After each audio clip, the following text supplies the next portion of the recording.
everywhere else. So. Hello everyone, welcome to A Foreigner Farming in the Philippines. Well, Jason and I are here looking at a pond that is for rent in our ongoing journey to try to find a pond. This has been a, well, there's a lot of adjectives I could use. Not all of them It's been an endeavor. Suitable for a G rating, but it's been a journey, let's say. It's oftentimes it's been a case of poor timing. I don't know, I could go on and on. Lack of interest in pursuing it from the people we've had looking. Or misunderstanding. It's always a... Or COVID screwing the economy, so everybody wants to sell their property instead of rent it. Yeah, that's probably the biggest thing, is that most of the properties that we've looked at that they rented before, you know, they need more money now because... I don't want to break your train of thought. Look at this beautiful old tree. I mean, this is the kind of stuff it's nice seeing. I mean, it's rough days and that main trunk's off. It's still doing just fine here, but it's probably... Look at the size of that trunk. It's more than 100 years old, I would say. Yeah, this fella that or lady's been around for a long time. Could tell some stories. Yeah, seen some things. Seen some things, probably seen Japanese soldiers go down this river. Probably. Yeah, probably. Yeah, the biggest, one of the biggest obstacles here is that there's so many fewer OFWs that are sending money home into the family kitty. Huge issue. And the people that are doing these farms that were renting them, these ponds, are, well, they need more money. Yep. And so they're no longer that interested in renting them, they want to sell them. And of course, not many are going to sell in this economy because who has any money? So while you can understand why they're not for rent, it's still nonetheless frustrating, because Jason and I are of the opinion anything's better than nothing, and you know, they're desperate for money and yet they just totally cut it off. So we've had There are bangus in here already. There are some that survive. I can see them out in there, and those are fairly good sized fish. One so. of them, yeah. And she hasn't used it for months and months. So, you know, they're survivors. I don't know what they're eating. Well, I guess they're eating them off. So it's not a huge pond, and it's not square shaped. I'm going to pace it off. Jason's an engineer. He can get out his trigonometry. Slide rule, and we can figure out she says it's about 7,000 square meters. Well, that was my guess.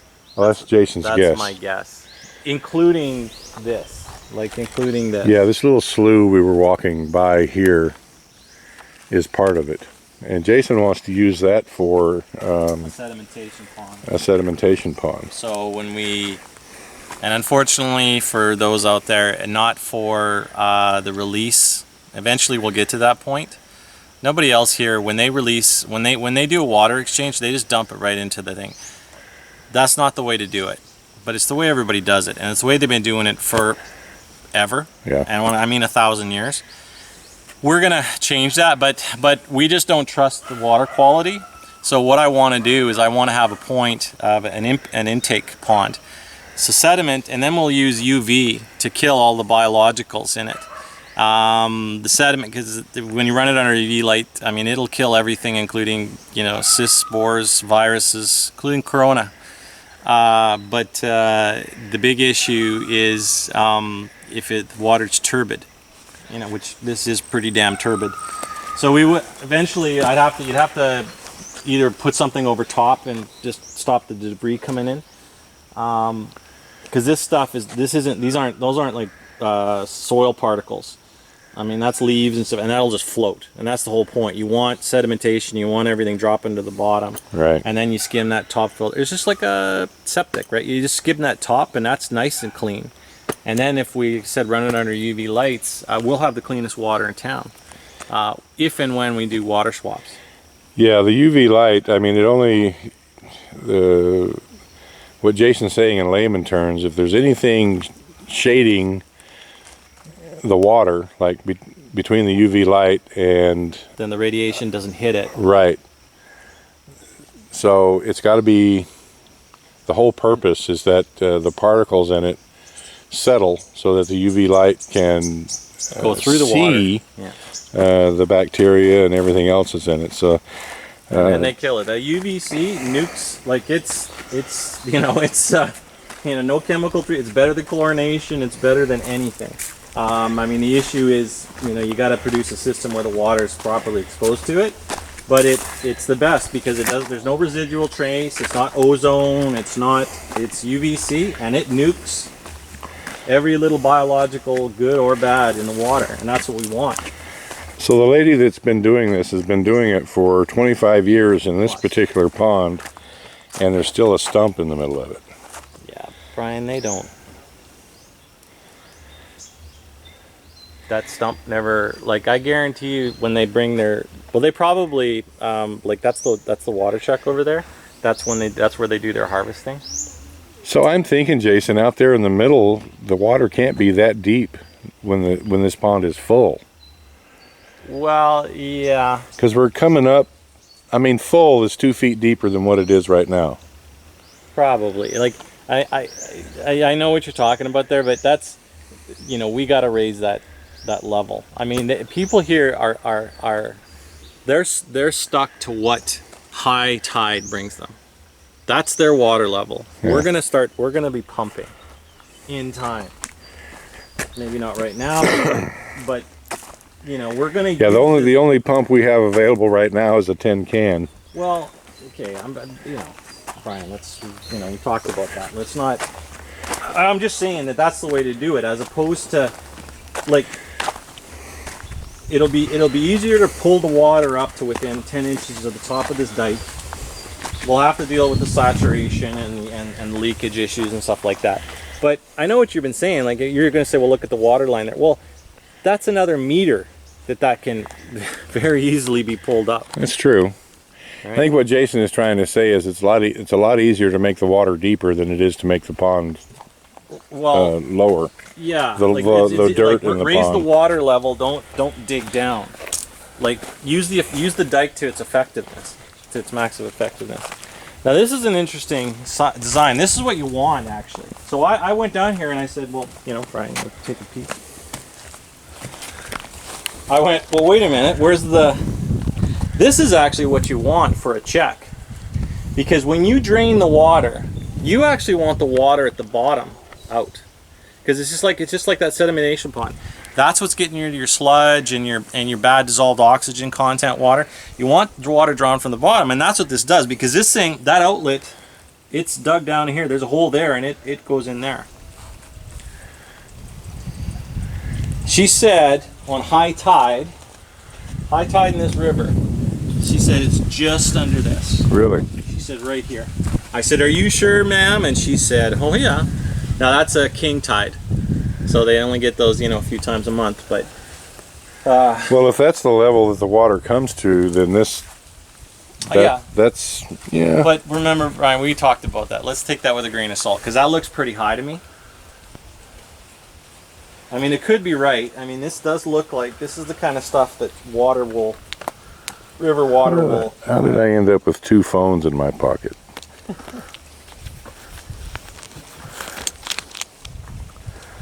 I think I picked up Tatai's phone or something. I don't know. Now, I agree. They started doing their channel here, and they want to dig it out and everything like that. Now,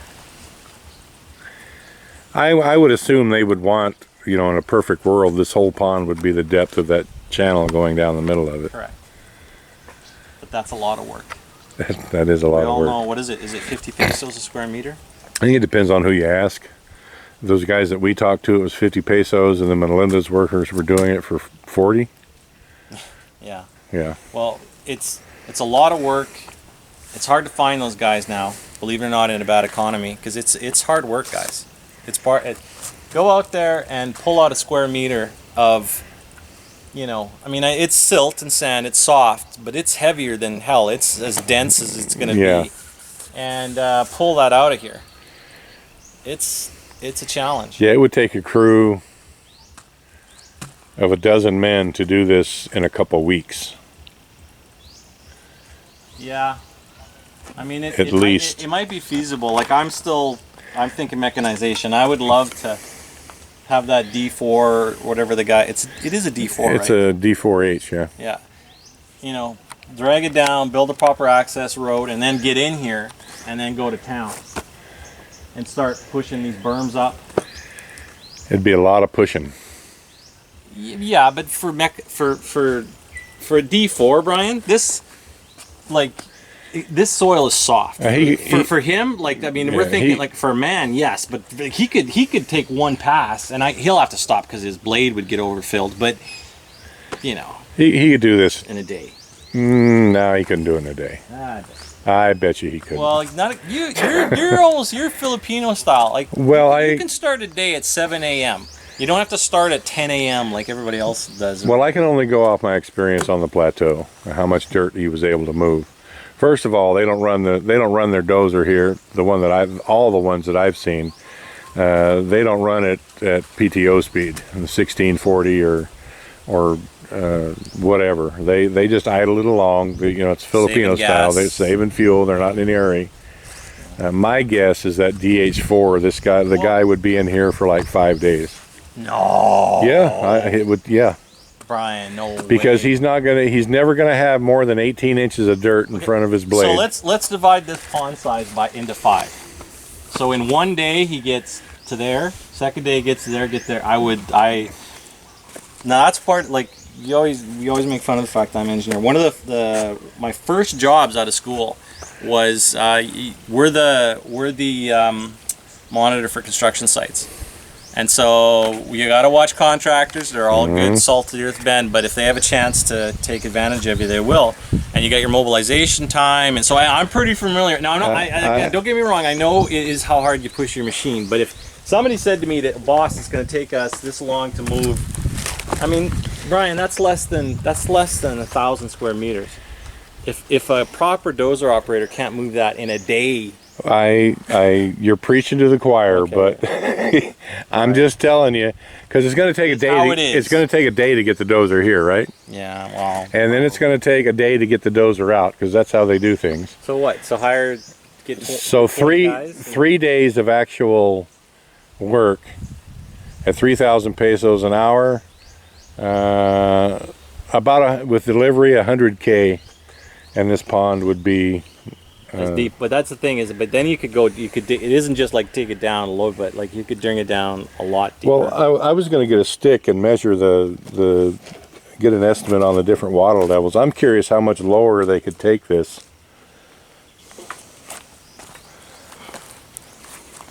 You ever seen Lord of the Rings? You shall not pass!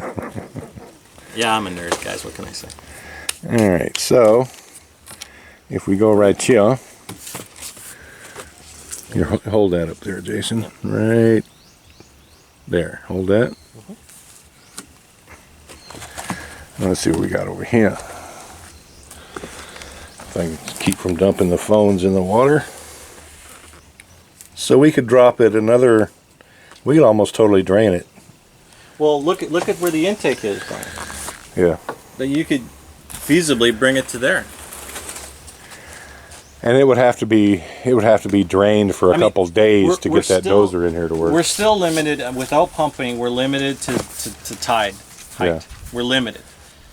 But you know, like if we took the time and trouble to get a cat in here, I don't want the guy digging the bare minimum. It's like no, you scrape that. Yeah, make it right. Yeah, you scrape it. Well, the thing is that we're not buying this pond. We're only renting it. And we might be. We of course, for legal purposes, mean margin fishery. Yeah, margin. And we are not being paid in any way to do this, facilitate this. Say that again? We're not being paid or reimbursed in any said way to find this. We're simply trying to help our wives get their business going. We're trying to get lucky. A happy wife is a happy life. Yeah, guys, marry a Filipina. It's not really, you won't be worrying about, having to get, push your luck to get the nuki going. They don't stop. And we're having these discussions like these are the kind of conversations we have, and I almost forgot there's a camera here. But it is a bit smaller, right? I would like to pace it off. I think it's about like just under 7, but it might be, now that I'm looking at it again, eyeballing it, it might be a little bit less. I'm thinking 5, and that's maybe another 300 over and then there. Over so here, this is right next to us is the son's pond, which she must have given it to him because she didn't just say, "Oh no, you can use it" or whatever. She said, "No, I got to find out and this and that." And he's actually not using this. He's not, and and it hasn't been used for a while, and it doesn't go that far. And it's full of milkfish. Is it?